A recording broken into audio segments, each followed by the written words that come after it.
now what we're going to do is we are going to do transformations of the cubic parent graph. What I've got here is the shape. You're looking at the shape of the cubic graph. And I'm just going to start today by just plotting 5 points that lie on this graph. I'm going to plug 5 x's into my into the x and solve for y. So 0 to the power of 3 is 0. Negative 1 to the power of 3 is negative 1. Positive 1 to the power of 3 is positive 1. 2 to the power of 3 is 8. Negative 2 to the power of 3 is negative 8.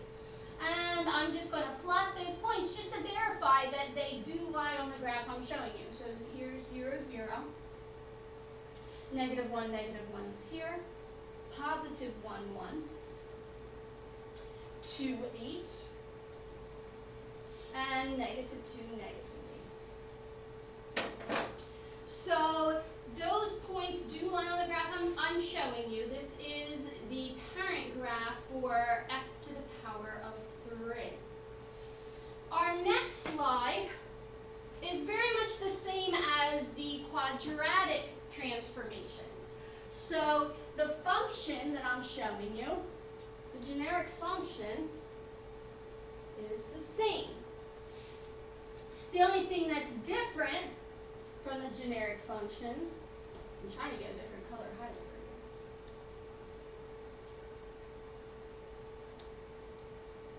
Oh, there we go. Finally it's doing me. There we go. It's the power of 3. That's the only thing that's different between this and the generic form of a quadratic function. And all of these things that are here are exactly the same as what we discussed when we were doing quadratics. A still can reflect if it's negative, and then if A is greater than 1, or if A is less than 1, it's either a stretch or a compress. C is a move left or right, and D is a move up or down. So all of that is the same as it was for quadratics. Here's our first problem. F of x equals 1/3 x to the power of 3. Now, I'm giving you the parent graph. I'm giving you 5 points that lie on the parent graph again. And what we're going to do is first we're going to state the transformations, list the transformations. And since A is positive 1/3, it's not a reflection, but it is a compression towards the x-axis. It's a vertical compression. Okay, so that's the part of the problem where you have to list the transformations. Now we're going to graph it. Well, since this is a vertical move, the only thing that's going to change here are the y's, all right? The x's are going to remain the same in my test points. So I've got x, y, and all of these x's are the same as they were in my parent graph. But what I'm going to do is I am going to take 1/3 of the y values, multiply each of those coordinates by 1/3. So 0 times 1/3 is 0. 1 times 1/3 is 1/3. Negative 1 times 1/3 is negative 1/3. And 8 times 1/3 is 8/3, which is in a mixed number 2 and 2/3. That would make it easier to graph. Negative 8 times 1/3 is negative 8/3, or negative 2 and 2/3. So let's plot these points. So I've got 0, 0, 1, 1/3. So it's going to the right one and up just a little bit. Okay, it's between 0 and 1, just a little bit between 0 and 1. negative 1 comma 1/3 comma negative 1/3 would be there, somewhere between 0 and negative 1. The point 2 comma 2/3 would be to the right 2 and then up, and then between 2 and 3. And then to the left, or the point negative 2 and 2/3 is to the left 2, down 2 and 2/3. Okay. So here,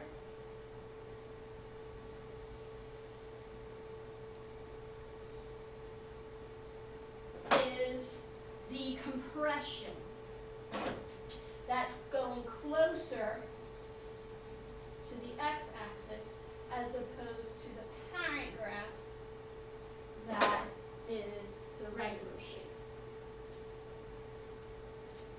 All right, so that's what a vertical compression looks like. Now we're going to take a look at our next problem. Our next problem, f of x equals x cubed minus 3. This is a d, okay? This is, since d is negative, it's not inside parentheses, so it's a d, not a c.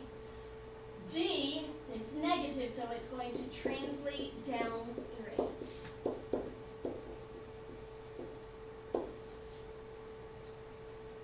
And again, since this is a vertical movement, we're only going to worry about moving our y's. We're not going to worry about moving our x's.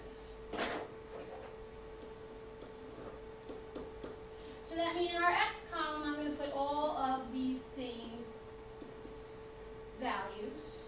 And then in our y column, I am going to take all of these values and subtract 3. So I have 0 subtract 3 is negative 3. 1 subtract 3 is negative 2. Negative 1 subtract 3 is negative 4.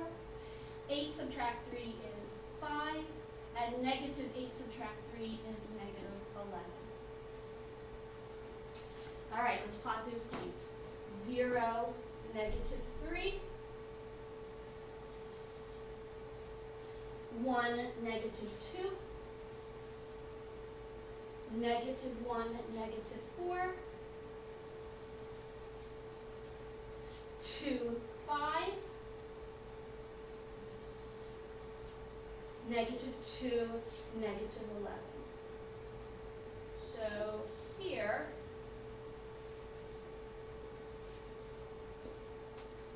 okay, is our new graph. Everything here is shifted down. Okay. Again, the original graph is here.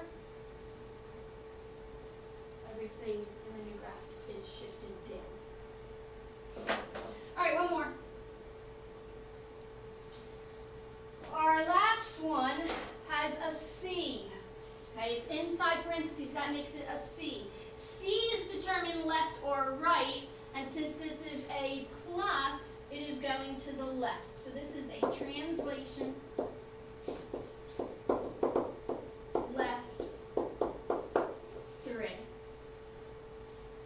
All right, so since we're talking about left and right, we're talking about x. Okay, so what I'm going to do is I am going to subtract 3 from the x column, leaving the y column the same. Okay, so 0 subtract 3 is negative 3. 1 subtract 3 is negative 2. Negative 1 subtract 3 is negative 4. 2 subtract 3 is negative 1. Negative 2 subtract 3 is negative 5. And then I'm going to keep these same y's.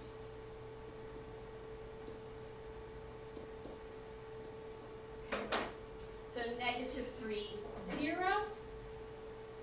And moving everything to the left, 3. Negative 2, 1.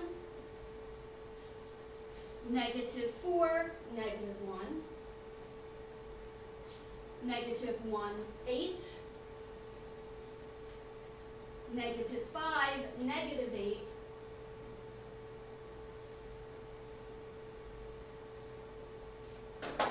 Okay, so there the red one is